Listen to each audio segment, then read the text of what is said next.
Doesn't matter where you are in life. It really doesn't.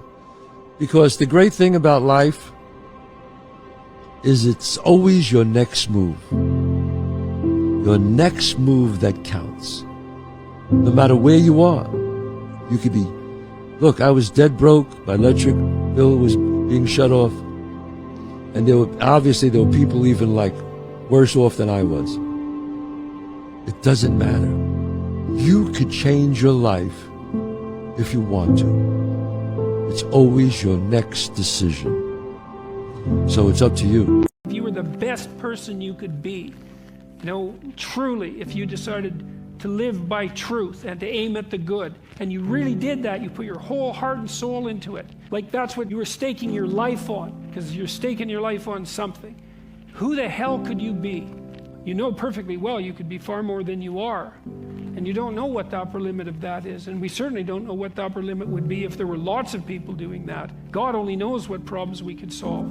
There's lots of suffering and misery in the world. Plenty. And it's no wonder that people get bitter.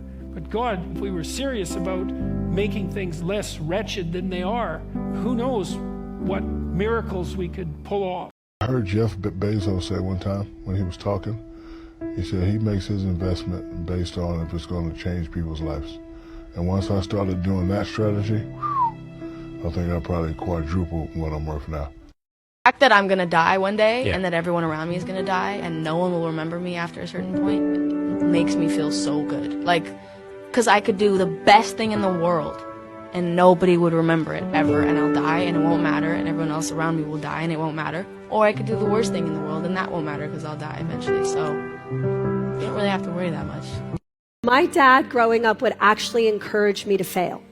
So I would come home from school and he would say to my brother and me, so what'd you guys fail at this week? And if I didn't have something, he would actually be disappointed. So it flipped the whole model on its head, and I would come home from school and I can remember I'd be like, Dad, I tried out for this and I was horrible. And he'd be like, way to go. And he'd high five me. And I didn't realize it at the time, but he was just changing my definition of failure. Yes. My definition of failure became not about the outcome, but about not trying. And so for me, going through life, my only failures are when I didn't try it because I was scared. Every moment. Well, you want to do, particularly if you're starting a company, you need to work super hard. So what does super hard mean?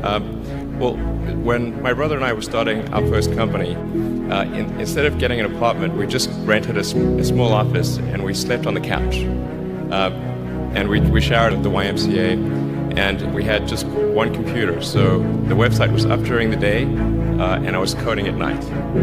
7 days a week, all the time. So briefly I had a girlfriend in that period, and in order to be with me, she had to sleep in the office. So work hard like every waking hour. If you do simple math, say like, okay, if somebody else is working 50 hours and you're working 100, you'll get twice as much done in the course of a year as the other company.